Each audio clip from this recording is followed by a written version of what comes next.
Hey everyone, it's Nate. So I realized from my first video that there's a lot of people out there that actually don't have the credit to do credit card churning. So today I'm gonna go over how you can fix your credit for free and smash the like button for the YouTube algorithm. That'll be a huge help, seriously guys. The videos that I have that get a lot of likes in them, they get a lot more views, and that helps me out. So I love doing this. I love helping you guys, but that's the only thing that I need to be able to do this. So if you could smash the like button and subscribe, that would be incredible. Thank you. So these are ways you can boost your credit for no additional fees or anything. It may cost you a little bit in some ways, but for the most part, these are going to be free ways that you can boost your credit. So these are going to be basically free ways that you can boost your credit. There's only a handful of situations that I'm going to go over that may require you to pay a little bit, but for the most part, these are going to be absolutely free. So with understanding credit, you also need to understand why it's important. When you have a bad credit score, long story short, you pay a lot more money for everything. Whether it's getting a mortgage, getting a car, getting a credit cards, getting student loans, all of these involve credit scores. And if you don't have a very good one, it's gonna make it a lot harder for you to get approved for that. And if you do get approved for those, it's gonna make the interest rate a lot higher. So you're paying a lot more money for the same borrowing power. And when talking about larger loans, like for cars, houses, and education, a few percentage points makes a huge difference. So now that I've gone over what a credit score impacts, I'm gonna go over a few ways that we can start to fix it. So step one, starting from anything, when you're trying to solve a problem, you need to understand it fully.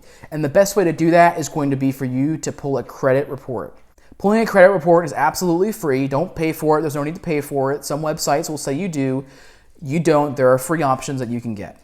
One I like is Credit Karma. They have a lot of great resources and tools. And once you get logged in and all your stuff set up, everything that is connected to your social security number gets pulled into that.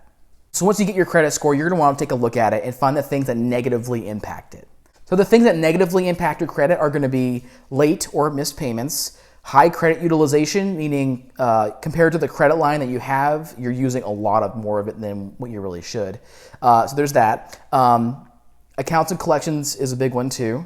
Not having enough credit, and foreclosures and bankruptcies. So those are the 5 main things we're going to be looking out for on that report. So here's how your credit score is calculated. 35% of that is going to be your payment history.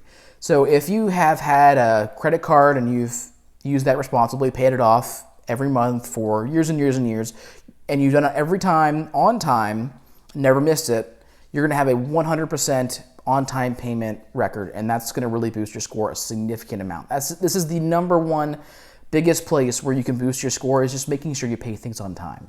So next down from that is going to be 30% of your score is impacted by this, and that is going to be your credit utilization. So if you have a card and say the limit's $5,000 and you spend all $5,000 of that, your utilization rate is 100%. But if you were to say have a $10,000 credit limit and you spend the same amount of money, your rate's going to be 50%.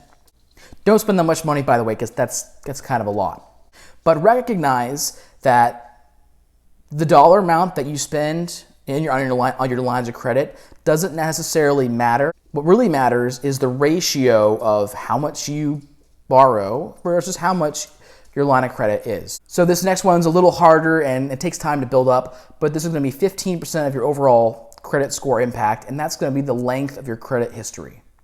So one quick tip here, if you have an old credit card you got a couple years ago and you don't really use it, don't think that you have to put money on it and pay interest on it to keep it going and have it report your credit, because paying interest doesn't do anything for you. What does help you out though is keeping that account open, because the average length of credit history across all your accounts is one of the things that impacts your score quite a bit, and it's really hard to build up because it just takes time. So if you have an old account you have open, and let's say you don't use it, and it has no annual fee or it's a really low annual fee, keep that card open, because in the long term, that's going to benefit you more to keep that open, because it'll help boost your score a little bit, which will in turn save you money on bigger things. So at 10% of the total credit score impact, it's going to be mix of credit. So having different kinds of credit helps to show banks that you're good with a variety of things. So if you have a auto loan, if you have a few cards, some student loans, a mortgage, that's going to show a really good diverse picture to them that you're responsible with money, and not just for one thing, but for all the things you're responsible for. Another thing that affects credit is going to be new credit. So if you've recently applied for a mortgage, car loan, a student loan, and a credit card, and you're trying to go apply for something else, it's going to show that next person you're applying to for credit with that you've been shopping around, that you've been busy, you've been doing things, which is not bad. But temporarily, it will ding your score a little bit, and that may hinder your chances of getting approved for things. So unfortunately, missed and late payments are the biggest thing that I hear about and I see when I talk to people about their credit. And it's really unfortunate because that's basically a third of your entire score that's impacted by that. Also, a hard thing with this is that missed payments or late payments, they stay on your credit report for 7 years. That's a really long time. And while there is about a 30-day grace period for late payments with different cards, you don't want to get close to pushing that boundary there. Pay yourself on time. Every month, you won't have to deal with this. So if you have late payments or missed payments and you drop the ball, it's okay. We can fix this. Here's how to fix that. What you want to do is pay that off as soon as you possibly can. You do what you got to do. You pay that off. And then you're going to call up the card company or whoever you have your loan with, and you want to ask them, can you pretty please take this off my credit report? It's a lot easier to get stuff done if you're kind to them versus being abrasive and harsh. So really be nice to them. You are at their mercy, so really try and win their favor. Also, on your credit report, there's one thing to look for too with late payments. If there's any errors or problems with the data that's there, if something's missing, if the date's wrong, you can actually go ahead and dispute this with the credit bureaus. But don't ever fabricate anything, don't ever make things up. But really, if there's a problem there, if something was missed, if it was understated, if there's something wrong, you can bring that up. So that's how to deal with late and missed payments, but the best thing to do is not to have those at all. So don't do that. But what we're going to talk about now is utilization. Like I said earlier, credit utilization really just means how much you use of the credit you have. So if you have a $1,000 credit line and you only use $100, you have a 10% utilization rate. So it's pretty simple to calculate and figure out. This makes up 30% of the total impact on your credit score. But this is one that you can deal with and get corrected and figure it out in a short time.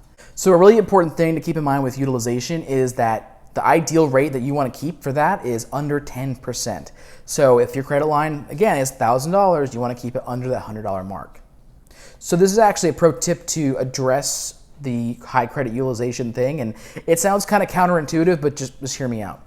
So because this factors in so heavily to your credit score, and other than paying off your current balance, which you may not be able to do at the moment, but say you need to raise your credit like now, like yesterday, this is what you can do. Open up a new line of credit. I know it sounds counterintuitive, I know, but hear me out. Say you're starting out, you have a $10,000 limit, and you're currently using 40% of that. You have a $4,000 balance, and you're trying to get approved for a house, and you really want to get a solid rate. So here's what you do. You go apply for a new card, and once you get that new card, your total line of credit will increase. So say it's another $10,000. Well, there you go. You've just increased your credit to $10,000, and your $4,000 that you had that you would use of your credit, well, that stays the same, but the percentage of that changes. So now it's only 20%, which is not perfect, but it's much better than having 40% utilization. So that's one trick you can get to instantly boost your credit. So number 3 is going to be collections. Now, collections are not good. They're bad, and they stay in your credit report for a really long time. Expect them to be there for about 7 years. So accounts go into collection when something hasn't been paid for at least 150 days. So if you're 150 days or more late on a payment, that gets in your account to collections, which is really not good. So like I mentioned earlier with the late payments, you can absolutely dispute these if there's an issue with the collections. So one thing that debt collectors will do is they'll buy and sell this debt, and they'll shift it around, and different people buy it. And sometimes in that shuffle, in that moving things around, errors are made and things are recorded improperly. And if that's the case, you can absolutely get the debt written off. But people try not to do that, so I wouldn't necessarily count on that. But if you look at your credit report and you see there's an issue with it, you can absolutely dispute it. Another trick for dealing with accounts and collections is going to be actually negotiating a payoff amount with your debt collector. So say they told you that they want you to pay $1,000. Well, you could say, well, I have $500. Is that okay with you? I can do that right now. Otherwise, I can't do it.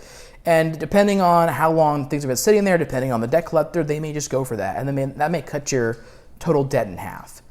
So the big one is the last one, unfortunately, and this is going to be bankruptcy and foreclosure. So if you see that on your credit report and it's a surprise, that's a good place to stop at and call your credit bureau, because there's been a mistake, clearly. If you'll definitely know if you've had a bankruptcy or foreclosure. So unfortunately, bankruptcy and foreclosure stays in your report a really long time, like 7 to 10 years, somewhere in there. This is something you really want to avoid, and you absolutely can if you follow all the other things we've been talking about. So unless there's an error on your credit report for the foreclosure or bankruptcy, it's really, really hard to get those wiped away. So what you want to do is fix all your other credit stuff if you can't fix that, because those stick around for a long time, and you can do other things in that time while that's working its way, out of your life. But, in the meantime, make good use of that time and fix your other stuff. So that's my input for today, guys. I really hope you enjoyed this. If you haven't already, please like and subscribe. It really helps me so much. If you have any input, any thoughts or concerns or whatever, just put it in the comment section. I'll answer every single one. Thank you guys so much. I'll see you next week. Bye.